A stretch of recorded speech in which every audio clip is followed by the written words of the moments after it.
Let's take a look at some stocks. What's working? HACK ETF, cybersecurity. JC has a beautiful chart on this. What's going on here? I mean, listen, this is just, you look at the software index, it looks a lot like this. So this is just cybersecurity, which is like underneath the sort of umbrella of software in general, but it's kind of like its own thing. And this just looks really healthy. I mean, this looks like, you know, anywhere intact that I could say that looks constructive, that has kind of paid its dues, if you will, versus something that has just started to pay its dues, like maybe like semis or something like that.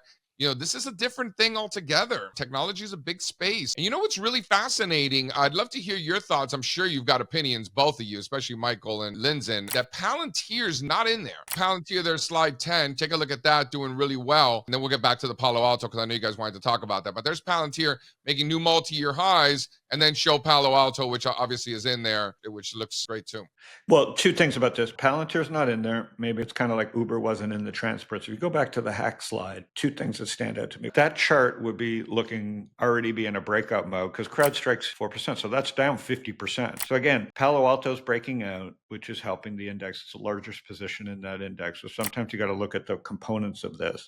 But this would be much stronger if it wasn't for CrowdStrike and if Palantir was in here instead of some other small companies. So again, ETFs aren't perfect. You have to sometimes look below the surface, but I think this is hiding some underlying strength here that's not factored in. So sometimes you have to go into the securities themselves for hack. I'm not sold so much on hack, but cyber. The other one would be healthcare with J&J, right? Like XLV, which JC, you've been talking about, which is probably going to be the next biggest beneficiary of AI and tech as we see it. Right. You know, you've got Intuitive Surgical, you got robotics companies, you got cancer companies, you got Eli Lilly, you have Merck. Yeah, throw up the XLV, Eli Lilly, United Healthcare, Johnson & Johnson, AbbVie, Merck, Thermo Fisher, Abbott Labs, Danaher, Amgen, Pfizer. And then look at the equally weighted. Look at the equally weighted. So the market cap weighted index is making new all-time highs. The equally weighted index is right in there, ready to rock and roll. This is a great example of not only the market is not going parabolic, there are actually a lot of areas in this market that have been paying their dues for years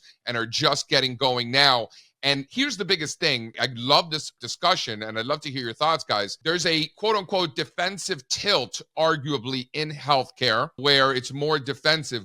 But healthcare is the second largest weighting in the Dow Jones Industrial Average, and it's the third largest weighting in the S&P 500. So while it might have somewhat of a defensive tilt, it has a large representation in the major US indexes. It's the largest representation in Denmark, for example. It's like 23% or something like that. So healthcare can be risk on. It doesn't have to be like this totally defensive tilt. And when you look on an equally weighted basis, you know, I think that speaks to that. You know, you answered your question that you're asking right now the other day by posting the performance of the financials and industrials. And I thought that was so beautiful and kind of funny because you're like, is there anything bearish about financials and industrials closing at new all-time highs? And then you just throw that dumb, simple chart up there, 5-year charts of the XLF and the XLI, like no big deal. So when you look at an XLV, and people are saying, well, that's kind of defensive or whatever. Is there anything defensive about these guys breaking out right here?